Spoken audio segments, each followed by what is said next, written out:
Meus queridos irmãos, eu quero saudá-lo neste dia com a paz do Senhor Jesus Cristo.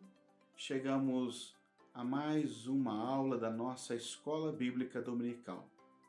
Quero lembrá-los que esse trabalho é realizado pela Superintendência Geral do Campo, junto com a Comissão de Apoio à EBD, realizado na nossa Igreja Evangélica Assembleia de Deus em Jundiaí, São Paulo, igreja esta presidida pelo pastor Ezequias Soares da Silva. Eu quero convidá-lo a orar comigo neste momento. Senhor Deus, nós te glorificamos pela oportunidade de estarmos aqui reunidos em torno da tua palavra. Pedimos a ti a tua presença, a tua graça, que o teu Espírito tenha liberdade de nos ensinar e nos conduzir segundo as Sagradas Escrituras. Por isso pedimos a ti, se faça presente nesta manhã. Ao que nós oramos, já agradecidos, em nome de Jesus. Amém. Queridos, a lição de hoje é a lição de número 6, do dia 7 de novembro de 2021. A lição de hoje traz por título Paulo no poder do Espírito. O texto áureo encontra-se em Atos dos Apóstolos, capítulo de número 19, versículo 6. Nos diz o seguinte: E impondo-lhes Paulo as mãos, veio sobre eles o Espírito Santo, e falaram línguas e profetizaram. A verdade prática nos ensina: uma vez movidos no poder do Espírito, podemos ser bem-sucedidos na missão de pregar o Evangelho a toda criatura. Para você que nos acompanha neste dia e não tem a revista da Escola Bíblica Dominical, a leitura bíblica em classe encontra-se em Atos dos Apóstolos, capítulo 19, versículos de número 1 a 7. Acompanhem comigo a leitura neste momento. Atos, capítulo 19, versículo 1. E sucedeu que, enquanto Apolo estava em Corinto, Paulo, tendo passado por todas as regiões superiores, chegou a Éfeso, e achando ali alguns discípulos, disse-lhes: Recebestes vós o Espírito Santo quando crestes? E eles disseram-lhe: Nós nem ainda ouvimos que haja Espírito Santo. Perguntou-lhes então: Em que sois batizados então? E eles disseram: No batismo de João.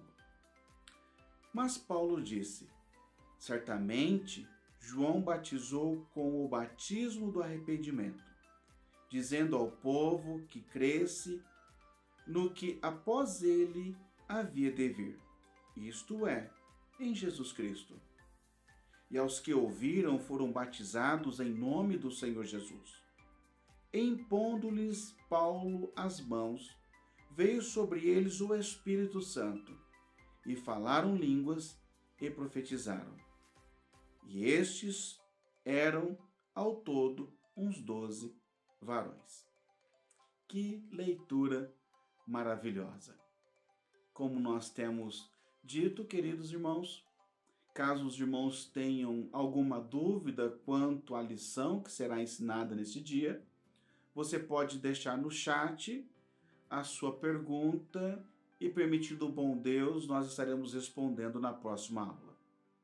Caso você também tenha uma necessidade de oração e queira manifestar o seu pedido de oração também, você o pode fazer no chat. E os irmãos que aqui acompanham a Escola Bíblica Dominical, tenho por certo que estarão intercedendo diante de Deus segundo a sua necessidade. A aula de hoje, ela será ministrada pelo superintendente do nosso setor 5, cuja a sede do setor é a Congregação da Vila Ana, e o professor será o nosso professor Cláudio Lopes. Tenho por certo que seremos edificados com o ensino da Escola Dominical nesta manhã. Irmão Cláudio, é contigo, meu querido. Meus irmãos, a paz do Senhor a todos. Quero agradecer a oportunidade que nos é dada, através do nosso pastor Marcelo. Agradeço a todos os ouvintes, a todos os que estão nesse momento nos ouvindo, através desse canal do YouTube. E quero aqui agradecer também ao pastor Ezequias, a todos envolvidos nesse trabalho. E estou, pela misericórdia do Senhor, nesse momento, com a responsabilidade de ministrar sobre a lição de número 6, da nossa Escola Bíblica Dominical, lição de número 6, do quarto trimestre de 2021, onde estamos falando, a respeito do apóstolo Paulo, lições da vida e ministério do apóstolo, dos gentios para a Igreja de Cristo. Então esse é o estudo desse último trimestre que estamos estudando.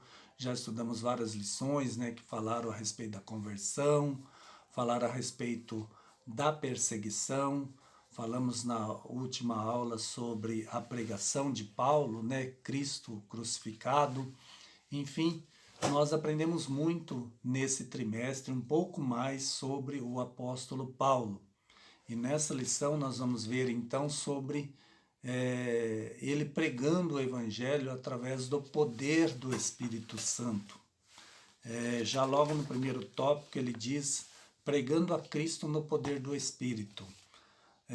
Paulo movido pelo poder do Espírito. Então, após a conversão, Paulo teve um novo entendimento dado pelo próprio Espírito Santo, a respeito de Cristo, porque nós que estamos acompanhando os estudos bíblicos, e todos os crentes sabem, que Paulo era um ferrenho perseguidor da igreja, Paulo, ele, por ser um fariseu zeloso, ele não permitia de maneira nenhuma que alguém falasse do nome de Jesus, que alguém pregasse que Jesus era o Messias. E então, no caminho de Damasco, após ter pego cartas para perseguir a igreja do Senhor, para achar pessoas que crescem no nome de Jesus e assim levá-los, à prisão, Paulo, então, ele depois dessas cartas, ele partiu ali para Damasco, e os irmãos já sabem da história, no caminho de Damasco, ele teve uma visão e o próprio Jesus apareceu para ele, e mostrou para ele que a perseguição dele não era contra a igreja, e sim contra o próprio Jesus, porque Jesus se apresenta a ele e diz, Saulo, por que me persegues? Então, quando alguém persegue a igreja do Senhor, na realidade não está perseguindo a igreja, os crentes, ele está perseguindo o próprio Jesus, Então a gente como cristão não devemos tomar vingança, não devemos agir de maneira a vingar dessas pessoas, porque se essas pessoas estão, irmãos, perseguindo a Cristo, quem vai tomar as providências é o próprio Cristo, Então, nós devemos continuar fazendo o trabalho do Senhor, movido pelo Espírito Santo, porque sem o Espírito Santo ninguém consegue fazer a obra do Senhor, irmãos. Os obstáculos são muitos, A gente que já trabalhou um certo tempo na obra do Senhor sabe muito bem de quão difícil é, trabalhar, fazer a obra do Senhor, mas com o Espírito Santo de Deus, ele nos dá graça, ele nos dá sabedoria e a gente faz a obra do Senhor. Muitas pessoas nos dias de hoje, até obreiros, se encontram desanimados, às vezes sem vontade de fazer a obra do Senhor. Muitos deles, às vezes, se tornam até aquelas pessoas que mais criticam do que fazem, Tudo isso, na realidade, é a falta realmente do poder do Espírito Santo na nossa vida. Nós precisamos, como igreja, buscar, não só o batismo com o Espírito Santo, mas viver uma vida na plenitude do Espírito Santo. É bem verdade, né, irmãos, que muitos às vezes não vão receber o batismo com o Espírito Santo, porque isso aí é uma obra do Senhor, né? Apesar de Deus dizer que todos que o buscarem, né, receberão, porém nós cremos que quem dirige a igreja é o Senhor Jesus, e Ele sabe todas as coisas. Porém o Espírito Santo é uma dádiva de Deus à igreja, né? Jesus, ele mencionou, né, para os apóstolos, seus discípulos, ele disse, olha, ficai, porém, na cidade de Jerusalém, até que do alto sejais revestidos de poder. Então o Espírito Santo, ele veio para revestir o crente de poder, né? Os irmãos vejam em Atos 1:8, né? Os irmãos vejam que os apóstolos e os discípulos, cerca de 120 deles, a Bíblia diz que ficaram ali orando, buscando, né, esse revestimento, porque creram na promessa de Jesus. Eles creram e então eles buscaram a Deus. E a Bíblia diz que no dia de Pentecostes, então, ali desceu o Espírito Santo sobre todos os que estavam reunidos ali no cenáculo, né? Mas em Atos 1:8, Jesus já tinha prometido para eles, né? Eles estavam ali perguntando a respeito de como que se Deus ia restaurar o reino a Israel naqueles dias, né? Estavam preocupados com a área política, né? O que ia acontecer, né? Se ia continuar a perseguição. A gente vê que o povo de Israel naqueles dias estava com o jugo pesado de Roma sobre eles, né? Várias vezes Jesus era interpelado, né, perguntando a respeito disso. Os irmãos se lembram que chegou um grupo uma vez perguntando para ele se era lícito pagar imposto a César, né? Os irmãos se lembram muito bem disso. Então o povo de Israel já estava nesse ponto saturado com o poder de Roma, né? E havia muita preocupação política. Então, certamente, quando Jesus partiu, eles ficaram, de certa forma, preocupados. Mas Jesus, a Bíblia diz que aparece ali no monte para eles, né? E ali, então, Jesus faz uma promessa, diz, mas recebereis a virtude do Espírito Santo que há de vir sobre vós, e ser-me-eis testemunhas, tanto em Jerusalém, como em toda a Judéia e Samaria e até aos confins da terra. Então, irmãos, a gente sabe muito bem que os discípulos creram nessa mensagem.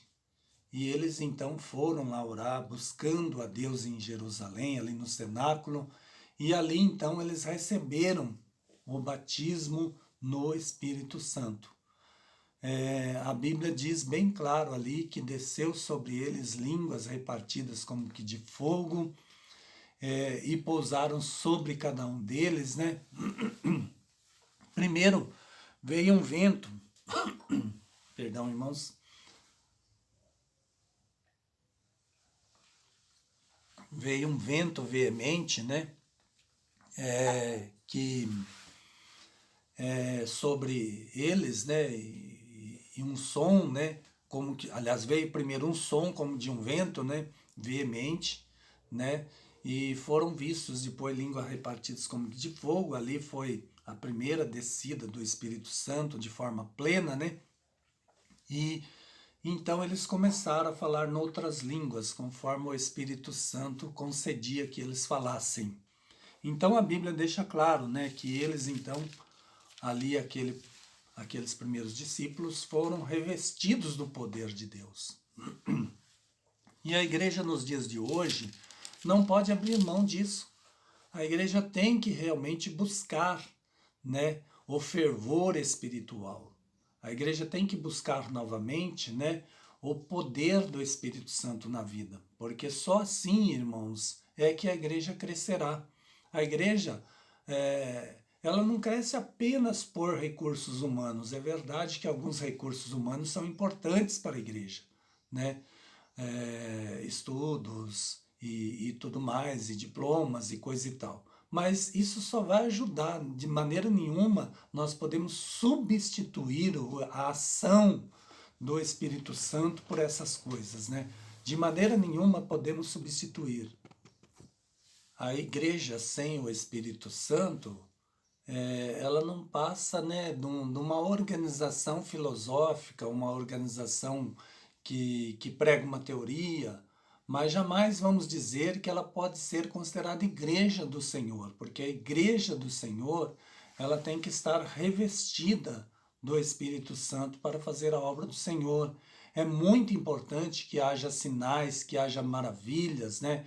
Que haja batismo no Espírito Santo.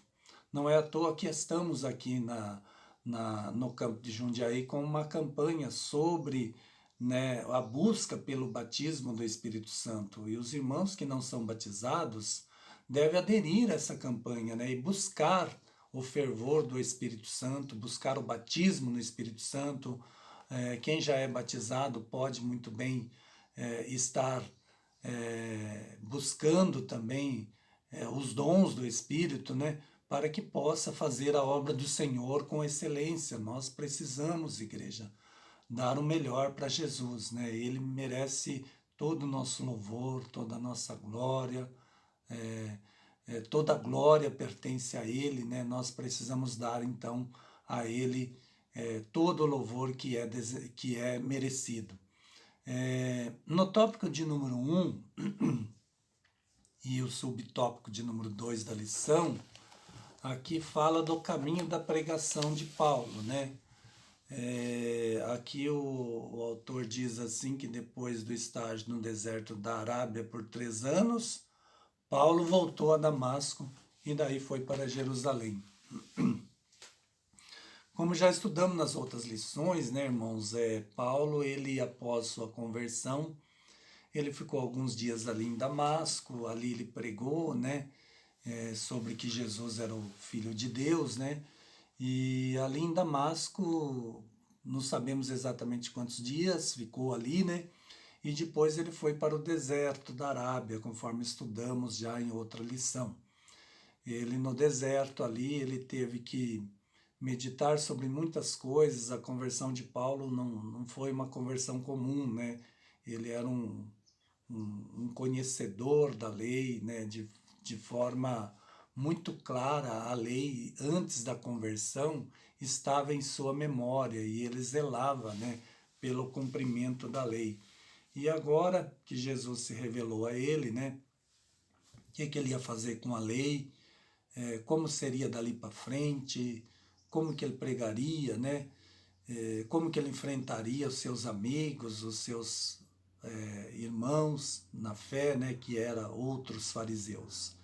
E não tinha como, né? Paulo certamente pensou bastante nesses dias, né, de como ele iria sofrer, né, para pregar o evangelho, para tentar convencer os seus patriotas, né, principalmente Israel, a aceitar a Jesus. Mas Paulo, durante esse tempo na Arábia, a Bíblia não diz nada sobre o que aconteceu ali, né? É um silêncio, nós não sabemos exatamente o que Paulo fez nesses 3 anos ali na Arábia, né?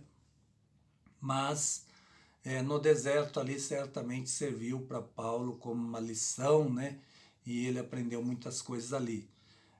Depois dali, ele voltou ali para Damasco uns dias e depois já foi para Jerusalém. E chegando em Jerusalém, a Bíblia diz lá em Atos 9, 26, né? Diz quando chegou a Jerusalém, Saulo procurou juntar-se aos discípulos de Jesus. Porém, todos tinham medo dele, não acreditando que ele fosse discípulo. Então, os irmãos, vejam, né? Ele tentou se juntar, mas havia ali um certo temor por parte dos discípulos de Jesus, né? Não acreditavam, né, que ele era discípulo. E a Bíblia diz assim no versículo 27, né? Mas Barnabé, tomando-o consigo, levou-o aos apóstolos, contou-lhe como Saulo tinha visto o Senhor no caminho e o que o Senhor tinha falado com ele. Também contou como em Damasco, Saulo tinha pregado ousadamente em nome de Jesus. Então nós vemos aqui que o discípulo Barnabé, né, que a Bíblia até menciona ele mais para frente, né, que ele vendeu sua propriedade, doou aos pés dos apóstolos, né? Esse Barnabé, então, amigo de Paulo, se tornou muito amigo, inclusive foi ele que acompanhou Paulo na sua primeira viagem, né? E Barnabé, a primeira viagem missionária, Barnabé, ele ali apresentou ali, né, ali na igreja de Jerusalém, Saulo, né, que na época usava dois nomes. Quando chegava na Palestina, né, o nome mais conhecido era Saulo. Mas para os gregos, como já aprendemos na lição anterior, Paulo sempre usou o nome de Paulo. Então, não é que Paulo tinha dois nomes. Aliás, não é que Paulo foi mudado o nome de Saulo para Paulo. Não é isso, né? Na realidade, ele tinha realmente os dois nomes. Um era o nome que ele usava principalmente na região da Palestina, e o outro era o nome que Paulo era conhecido, né? Ele se tornou conhecido entre os gentios, né, de fala grega. Paulo quer dizer pequeno, né? Ele gostava muito, parece, desse nome, porque o outro nome que Saulo vem de Saul, né? E significa homem muito desejado. Então, ele parece que não gostava muito desse nome de Saulo. Ele preferiu adaptar, depois de crente, o nome Paulo, né? Que significa pequeno. Nós vemos então, irmãos, aqui que Barnabé ele fez o papel de um discípulo fiel ao Senhor, temente a Deus, e que gostava de introduzir os novos convertidos diante da igreja. Hoje, nos dias de hoje, não é diferente. Nós precisamos de alguns Barnabés no meio da igreja, né, que ajude os novos convertidos, né? Os irmãos vejam que Saulo já havia se convertido, mas a igreja não acreditava, né?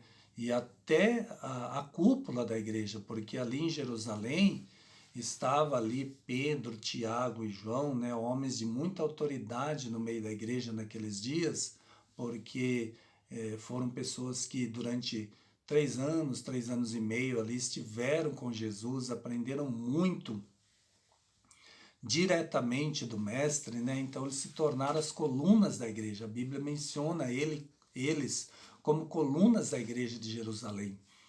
E até eles, né, irmãos, então ali ficaram bastante assim desconfiados quando Paulo chegou. Não sabia se era realmente discípulo, se Paulo tinha se convertido. É um zelo, né, que na maioria dos pastores tem, né, os dirigentes de igreja têm, e esse zelo até certo ponto é bom, né? Porém, nós precisamos então de pessoas como Barnabé no meio da igreja, né? Pessoas que ajudem aquelas pessoas que chegam, né? Porque na igreja do Senhor a gente vê que chega pessoas, né? Às vezes que não têm uma boa fama lá fora, pessoas que tiveram problemas seríssimos na sociedade. E a gente, é claro, com cautela, mas precisamos de pessoas que ajudem a introduzir essas pessoas no seio da igreja. Às vezes a gente pensa, irmãos, que quando a pessoa aceitou a Jesus, já está feita a obra. Isso não é verdade, né? Passou longe da verdade isso. A pessoa aceitou Jesus, é uma decisão que a pessoa teve ali, no momento da pregação, ela sentiu o desejo, né? O Espírito Santo tocou, porque é o Espírito Santo que toca, e naquele momento a pessoa aceitou a Jesus como Salvador. Mas a obra de Deus não para aí. Aí é necessário que os crentes, assim como Barnabé, ajude esse novo convertido, né? Vá, às vezes, dar estudo bíblico para essa pessoa, se não der na igreja, na própria casa dele, se ele permitir, é claro, né? E ajudar esse novo convertido para ele se firmar na fé, porque no começo da fé a pessoa às vezes enfrenta problemas seríssimos, às vezes é família, né, que deserta a pessoa, a família não quer mais saber, né, de conversar com essa pessoa se sente isolado, né? Eu mesmo, eu vim de família tradicionalmente católica, né, E como eu fui um dos primeiros a se converter, hoje, graças a Deus, a maioria são evangélicos, a maioria veio para a igreja e aceitaram Jesus como Salvador. Mas no começo foi muito difícil, né? A gente sofria muita perseguição, né? A família ficou assim bastante chateada com a decisão da gente, mas isso faz parte, né? Do cristão. O cristianismo nunca foi fácil. Se a gente pensar que é tudo fácil, né? A gente está redondamente enganado. Hoje, graças a Deus, isso mudou bastante, né? As pessoas hoje entendem mais, a igreja hoje é mais conhecida, né? E hoje boa parte das pessoas de outra religião conhece aquilo que pregamos, aquilo que praticamos, né? Mas de início, há um tempo atrás, não é muito longe não, eu me converti em 91, né? 1991, e a perseguição naquele tempo já era maior do que hoje. Hoje os evangélicos estão bem conhecidos até da mídia, né? E existe não tanta perseguição mais. Mas mesmo assim, a gente sabe de lugares em que é muito complicado, né? O povo evangélico, a pessoa que se converte, né? Ela sofre muita perseguição. Países muçulmanos, né? Por exemplo, onde a pessoa aceita Jesus, muitas vezes tem que pagar com a própria vida, né? No site, na missão Portas Abertas, há bastante relatos sobre isso, né? E a gente sabe que é assim mesmo, né? Mas, irmãos, é necessário que a igreja apoie o novo convertido, que a igreja ajude o novo convertido. Isso faz parte da obra de Deus, né? A pregação, a gente prega na igreja, mas muitas vezes ali não é dado detalhes a respeito de muitas coisas que a Bíblia ensina. E é necessário, né, que haja irmãos, principalmente professores de escola dominical, que ajude esses novos convertidos, né, a se firmarem na fé, dar os primeiros passos, né? E o, o tópico de número 2, né, aqui fala, né, sobre argumento de Paulo sobre a plenitude do Espírito Santo. Aí nós vamos ver aqui, né, aquele relato de Atos dos Apóstolos que mostra quando Paulo chegou ali em Éfeso, né, ele ali percebeu ali que havia ali um homem chamado Apolo, né, que tinha ensinado os irmãos ali de Éfeso, né, um grupo de crentes, né, que tinha recebido a mensagem de João, mas que ainda não tinha uma revelação completa a respeito de Jesus, né. Me parece que eles criam, né, em Jesus, que Jesus era o Messias, acreditava no arrependimento pregado por João, mas alguns até têm dúvida, né? Eu já vi alguns teólogos comentarem sobre se seriam discípulos de Jesus ou eram discípulos de João. Na verdade, segundo o pastor Antônio Gilberto, por exemplo, as duas frases estão corretas, né? Eles eram realmente discípulos de João, tinham um certo conhecimento, mas não tinha ainda a revelação total sobre Jesus, né? Lá em Atos dos Apóstolos, que nós lemos até na lição, né, está escrito assim, né, quando chegou a Jerusalém, Saulo procurou juntar-se aos discípulos de Jesus, porém todos tinham medo dele. Não, perdão, irmãos, eu estou lendo outra leitura. A leitura de Atos 19:1, aliás, me perdoe. Atos 19:1 diz, Atos dos Apóstolos, capítulo 19, versículo 1, né, diz assim: aconteceu que, enquanto Apolo estava em Corinto, Paulo, tendo passado pelas regiões mais altas, chegou a Éfeso, encontrando ali alguns discípulos. Perguntou-lhes: vocês receberam o Espírito Santo quando creram? Ao que eles responderam: pelo contrário, nem mesmo ouvimos que existe Espírito Santo. Paulo então perguntou, né? Então, que batismo vocês receberam? Eles responderam: O batismo de João. Paulo explicou. João realizou batismo de arrependimento, dizendo ao povo que cresce naquele que viria depois dele, a saber, em Jesus. Eles, tendo ouvido isto, foram batizados no nome do Senhor Jesus. E quando Paulo lhe impôs as mãos, o Espírito Santo veio sobre eles, e tanto falavam em línguas como profetizavam. Ali mostra ali, né, que esses discípulos eles entendiam realmente a respeito do arrependimento e também a respeito certamente de Jesus, que Jesus era o Messias. Não temos muito mais detalhes sobre no que consistia, né, a mensagem que Apolo pregou para eles, né? Nós vemos aqui, irmãos, que eles respondem para Paulo, né? Paulo perguntou se, quando eles creram, eles receberam o Espírito Santo quando creram, né? E eles responderam, né? Pelo contrário, nem mesmo ouvimos que existe o Espírito Santo.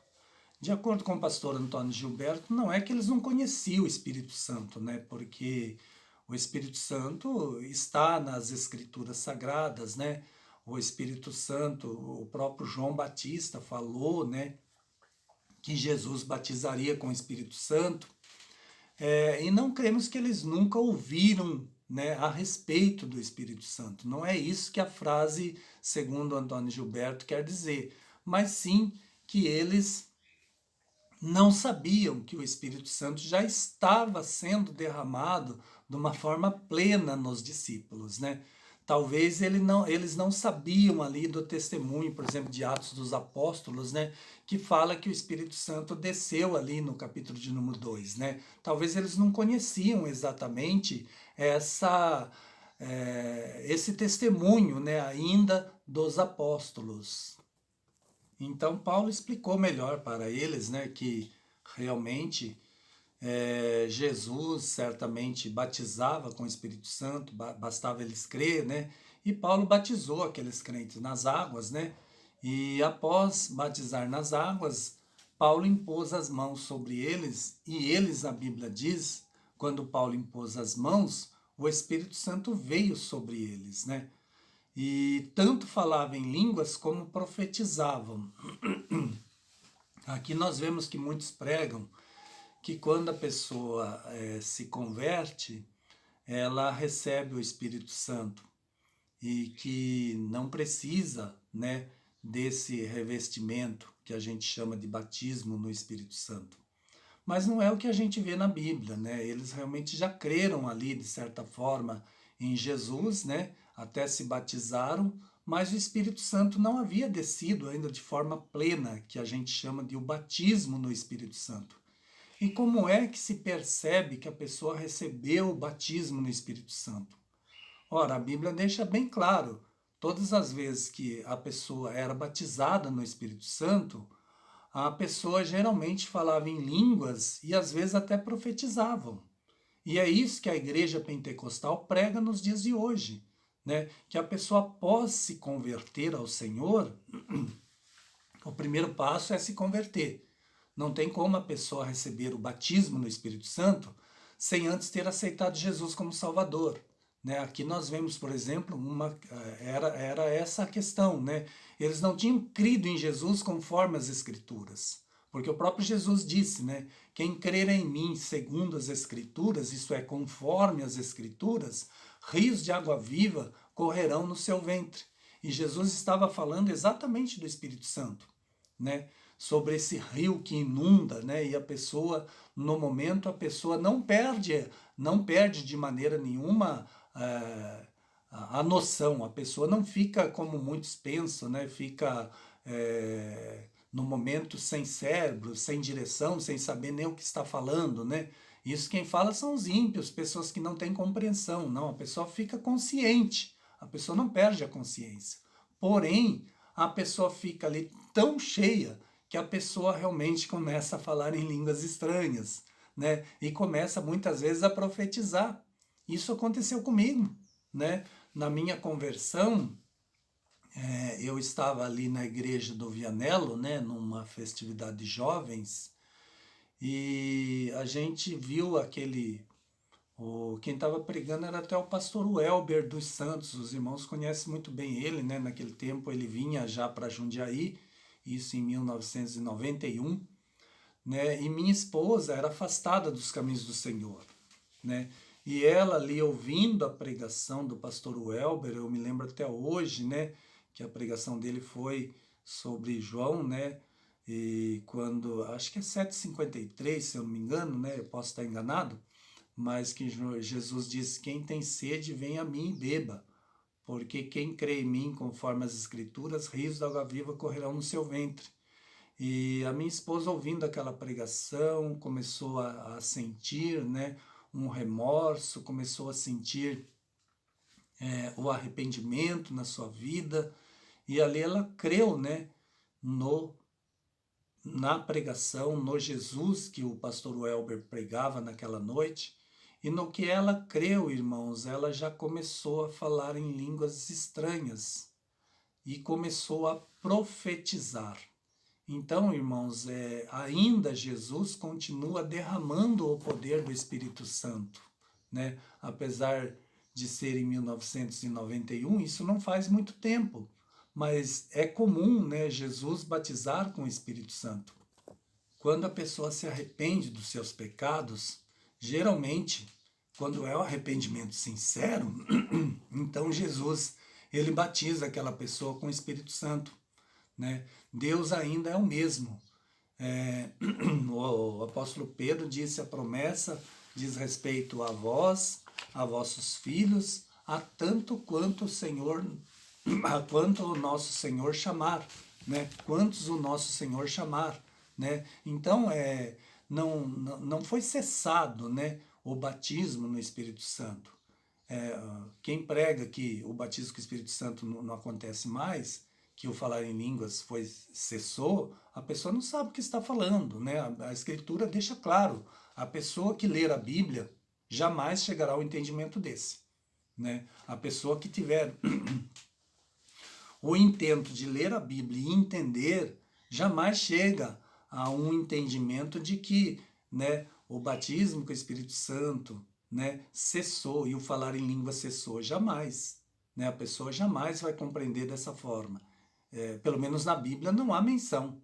Se cessou, cessou durante a história, né? Que se passou algum período em que as pessoas não eram batizadas com o Espírito Santo, isso, a culpa não está em Deus e nem na Bíblia. A Bíblia nunca mencionou isso, né? A pessoa então que deixou de buscar. Porque se voltar a buscar ao Senhor, como diz as Escrituras, crer em Jesus, como diz as Escrituras, então a pessoa vai receber sim esse revestimento de poder, né? Esse revestimento de poder que é tão importante para a pessoa fazer a obra de Deus. E a minha esposa então começou ali a falar em línguas, a profetizar, e eu me lembro até que veio uma daquelas pessoas recepcionistas, né, e perguntou, e ela disse: eu já aceitei Jesus, eu já aceitei Jesus. Aí a moça até perguntou para ela: mas se você aceitou, você não queria ir até a frente para os pastores orar por você? E então ela, né, para fazer a vontade da recepcionista, ela falou: eu vou sim. Aí ela foi para frente, ali ela profetizou, ali ela falou em línguas, sendo que ela na realidade nem sabia, né, exatamente o que realmente iria acontecer naquele dia com ela. Foi pura obra do Espírito Santo de Deus na vida dela. Então, Deus ainda continua assim, sendo o mesmo. E no tópico de número 3, subtópico de número 3 do tópico 2, né, diz assim: Paulo cuida para esclarecer Apolo. Os irmãos sabem que esses cristãos de Éfeso ali, eles tinham ouvido a mensagem de Deus através de Apolo. A Bíblia conta ali que Apolo, né, chegou nesse meio tempo a Éfeso, isso está em Atos dos Apóstolos 18 e 24, né? E ele era um judeu, né, natural de Alexandria, chamado Apolo, se chamava Apolo, né, como estou dizendo, homem eloquente e poderoso nas escrituras, A Bíblia diz que ele era eloquente e poderoso nas Escrituras, irmãos, veja, né? E ele era instruído no caminho do Senhor e sendo fervoroso no Espírito. Olha aí a palavra usada, né? Ele era fervoroso no Espírito, mas não tinha recebido a plenitude do Espírito, que é o batismo, o revestimento do poder, o batismo no Espírito Santo. É assim que nós, pentecostais, nós cremos. Ele já tinha sim o Espírito Santo, mas o revestimento de poder ainda não tinha vindo na vida de Apolo, né? E falava e ensinava com precisão a respeito de Jesus, conhecendo apenas o batismo de João. Apolo começou a falar ousadamente na sinagoga. Quando Priscila e Áquila o ouviram falar, levaram-no consigo e com mais exatidão lhe expuseram o caminho de Deus. Então os irmãos vejam ali que Paulo, né, depois de ele ter voltado de Corinto, a Bíblia diz que ele navegou até a Síria, né? E da Síria ele chegou até Éfeso e deixou ali, a Bíblia diz, Áquila e Priscila, né? E ele já partiu logo depois para Cesareia. Então Áquila e Priscila ali, eles conheciam bem o Evangelho. Paulo já tinha o instruído, né? Porque se eu não me engano, Áquila era fabricador de tendas, né? E Paulo ajudou ele, né? Ali na fabricação de tendas, ficou um bom tempo com ele e certamente explicou muitas coisas ali para Áquila e Priscila.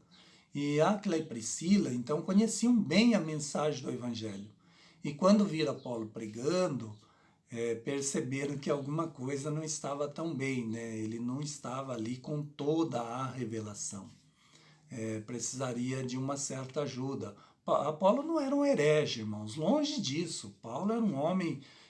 Paulo não, irmão, desculpa, Apolo. Apolo não era um herege, mas Apolo sim era um homem de Deus, né, que conhecia bastante as Escrituras, porque diz que ele falava e ensinava com precisão. Faltava apenas o revestimento de poder na vida de Apolo, né?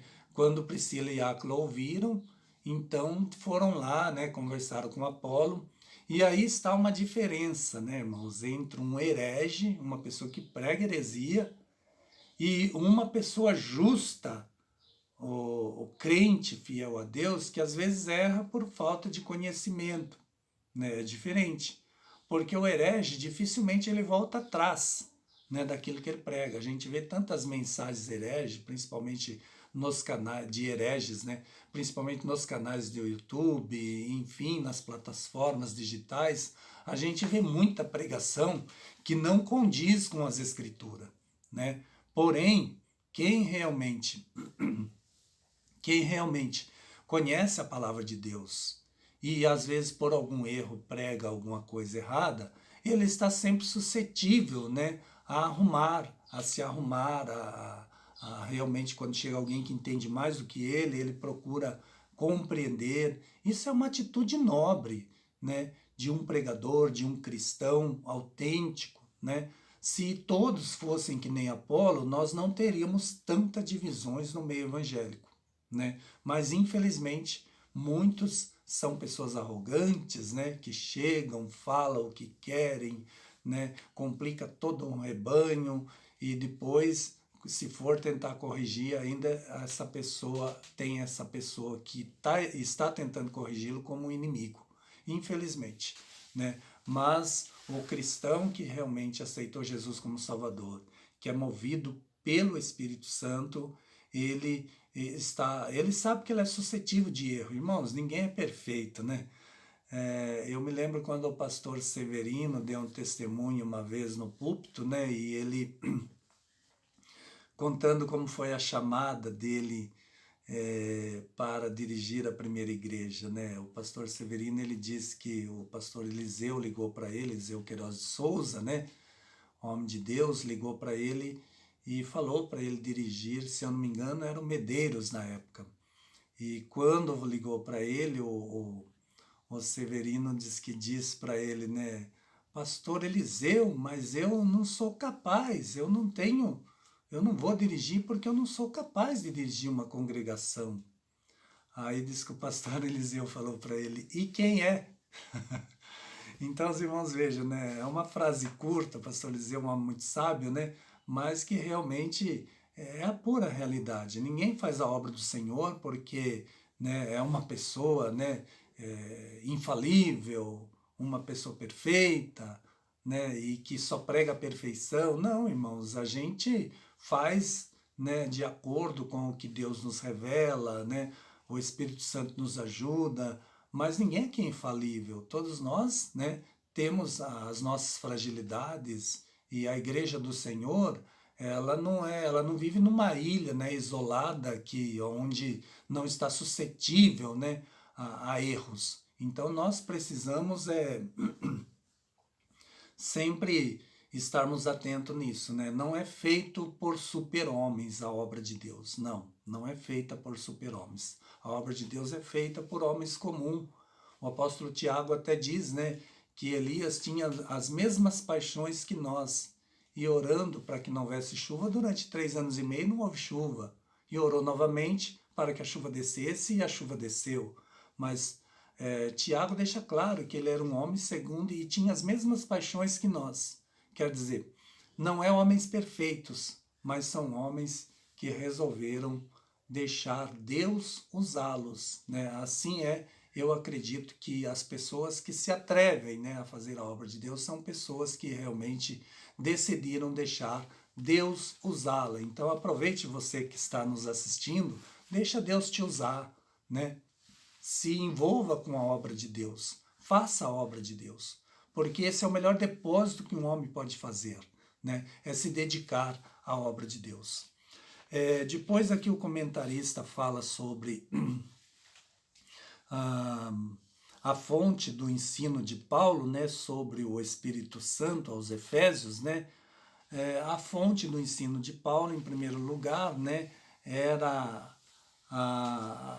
as Escrituras, né, como fonte de revelação. Ele tinha, então, as Escrituras. Paulo era um profundo conhecedor da Escritura, né? Acredito que ali entre os fariseus, né, ele era um homem que conhecia muitas Escrituras.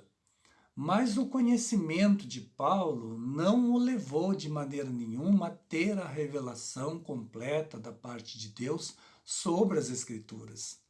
Porque não é de estudar tanto, né, buscar conhecer tanto a Escritura, que realmente já é um homem que sabe realmente tudo, né? A gente precisa, irmãos, exatamente do Espírito Santo nas nossas vidas. É o Espírito Santo que nos dá a verdadeira revelação.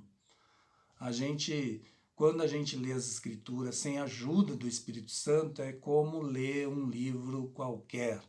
Mas quando a gente realmente lê as Escrituras acompanhada da unção do Espírito Santo, o Espírito Santo nos revela, né? As Escrituras, irmãos, é uma fonte inesgotável. Ela tem muita revelação, às vezes até além daquilo que nós, como olhos humanos, vemos, né? Um pastor uma vez resolveu pregar em João 3,16 e ele pregou 1 ano sobre João 3,16, cada dia uma mensagem diferente.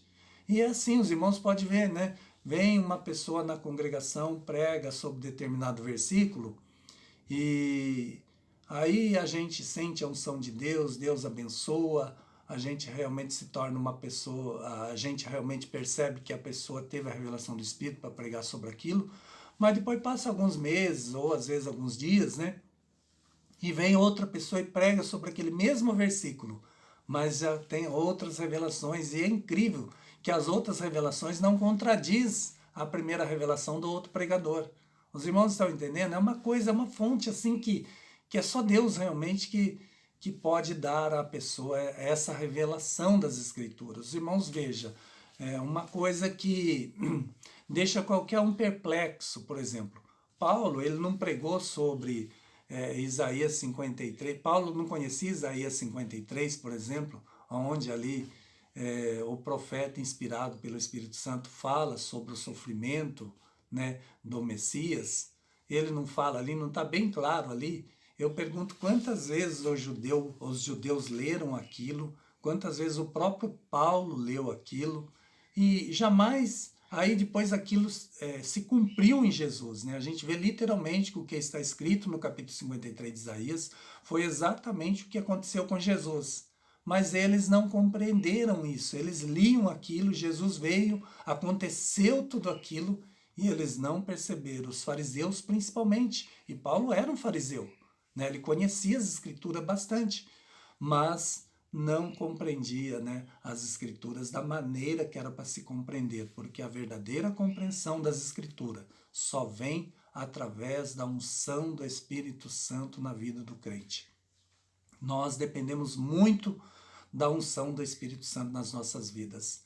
É verdade que precisamos estudar, precisamos incentivar, né, as escolas teológicas, é bem verdade isso, né?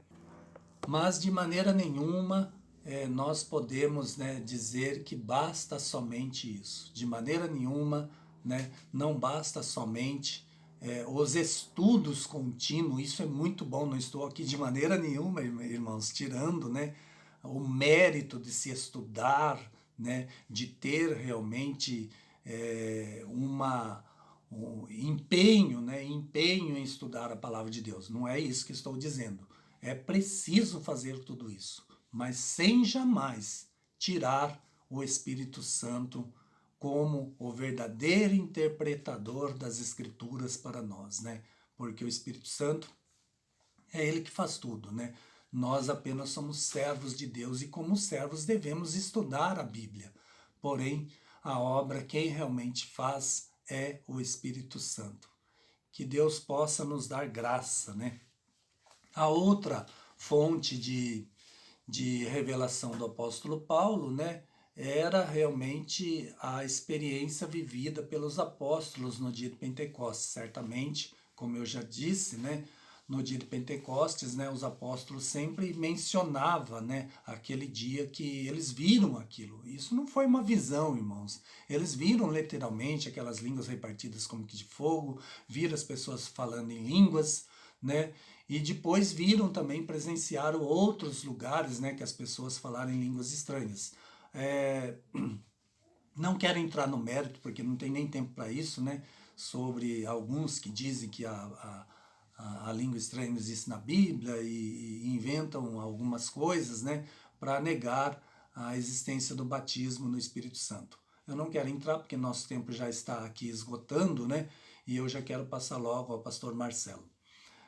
Mas outra fonte de revelação é a sua própria experiência. O próprio apóstolo Paulo, né, ele também recebeu o batismo no Espírito Santo. Ele foi cheio do Espírito Santo. Ele dizia que falava mais língua do que vós todos. Para a igreja de Corinto ele disse, falo mais língua do que vós todos, né? E não era ali de idiomas, porque quando ele fala isso, ele está falando dos dons do Espírito. Se a gente lê o contexto atrás, né, o que Paulo estava se referindo quando ele falou que dou graças a Deus porque falo mais língua do que todos vós, jamais Paulo estava falando de idiomas. Ali, no contexto, a não ser que eu torça as escrituras, né, que eu queira torcer a meu bel prazer, e ninguém pode interpretar as escrituras de forma particular, ninguém, né, porque ela não é de particular entendimento, né? Mas quando a gente lê o contexto, porque para se ler um texto a gente precisa atentar ao contexto, sobre o que está se falando ali, né? Então Paulo, quando cita isso, ele está falando dos dons espirituais, né? A conclusão da lição, eu quero concluir, né, porque nosso tempo já está chegando ao fim. A conclusão diz, precisamos resgatar a simplicidade da fé cristã, buscando os sinais que demonstram o poder do Espírito Santo nos dias de hoje. Então, irmãos, nós precisamos resgatar, sim. Se estamos precisando resgatar, é porque em algum ponto nós perdemos isso. Nós ainda temos, é verdade, batismo no Espírito Santo, temos manifestação do poder, mas Deus quer fazer muito mais. Basta nós procurarmos a Deus, buscarmos Ele com fidelidade, né? Deixarmos principalmente a murmuração, ficarmos murmurando às vezes da obra de Deus. Eu quero que a obra de Deus seja feita do jeito que eu quero. Não pode ser assim. A obra de Deus vai ser feita da forma que Deus quer. né? E não da maneira que nós queremos. Quem cuida da igreja é o Senhor Jesus, é Ele que está à frente. A igreja do Senhor, ela não está na terra, né, movida por forças humanas, mas ela está principalmente movida pelas forças divinas do próprio Senhor Jesus. Se dependesse de nós, os homens, irmãos, a igreja já teria se acabado há muito tempo. Mas graças a Deus que a igreja ela é comandada por um general chamado Jesus Cristo. E esse daí estará sempre com a igreja, e ele mesmo disse que as portas do inferno não prevalecerão contra a igreja. Irmãos, jamais a igreja na terra ela será dissipada, ela será destruída. Pode destruir alguns locais, em questão local, né? Às vezes acontece lá, né, os crentes são proibidos de pregar, a igreja é destruída, principalmente em países comunistas, né, a gente vê muito disso, mas a igreja ser extinguida da terra de maneira nenhuma. Deus não permite, porque Ele é o dono da igreja, né? E foi Ele que implantou e é Ele que cuida da igreja. Então continuemos, igreja, fazendo a obra do Senhor, porque o general chamado Jesus Cristo nos garante vitória. Pode ter a certeza, faça a obra do Senhor, se empenhe, né? Deixe de lado as picuinhas, vamos fazer a obra do Senhor como deve ser feita. E Deus vai abençoar você, vai abençoar a sua família. Agradeço mais uma vez a oportunidade ao pastor Marcelo, que você nessa manhã tenha um ótimo domingo, abençoe que você tenha um domingo abençoado, que a sua família seja abençoado. Muito obrigado, pastor Marcelo. Deus abençoe a sua vida, Deus abençoe a sua família também. Obrigado a todos que nos ouviram até aqui. Deus abençoe você e a sua família, em nome de Jesus. Que maravilha! É bem assim que a nossa vida será, irmãos, no poder do Espírito. Só poderemos viver uma vida digna da nossa vocação se estivermos cheios do poder do Espírito Santo. E você pode, como foi ensinado nesta manhã, ter uma vida plena no Espírito Santo, orando, buscando a Deus, né, através de uma vida diária de comunhão, de leitura da palavra de Deus, de aprendizado em nossa escola bíblica dominical. Se você ainda não é aluno, venha fazer parte desta agência, a maior agência do mundo, a Escola Bíblica Dominical. Visite uma das nossas congregações, todos os domingos pela manhã, temos ali professores, classes voltadas a todas as faixas etárias. Você será muito bem-vindo. Se você está impedido por algum motivo de saúde, né, por conta, né, de alguma razão que você bem sabe, não deixe de compartilhar o link, não deixe de convidar um amigo para poder assistir, e assim você também pode contribuir com o reino de Deus. Que Deus abençoe, que possamos juntos estarmos aqui no próximo domingo, aprendendo mais uma vez da palavra do Senhor. Vamos agradecer orando? Pai, obrigado. Obrigado pela oportunidade de poder aprender de Ti, de poder aprender da Tua palavra. Que possamos, como o apóstolo Paulo, ter uma vida cheia do Espírito Santo, ver uma vida no poder do Espírito Santo. E que a Tua palavra flua através de nós, Senhor, com graça, com manifestação de poder, e que as almas, Senhor, sejam alcançadas. Por isso, Pai, continua abençoando cada aluno, continua abençoando a cada um que acompanha, Senhor, a Escola Bíblica Dominical e que tem se empenhado para aprender do Senhor, no dia do Senhor, da palavra do Senhor.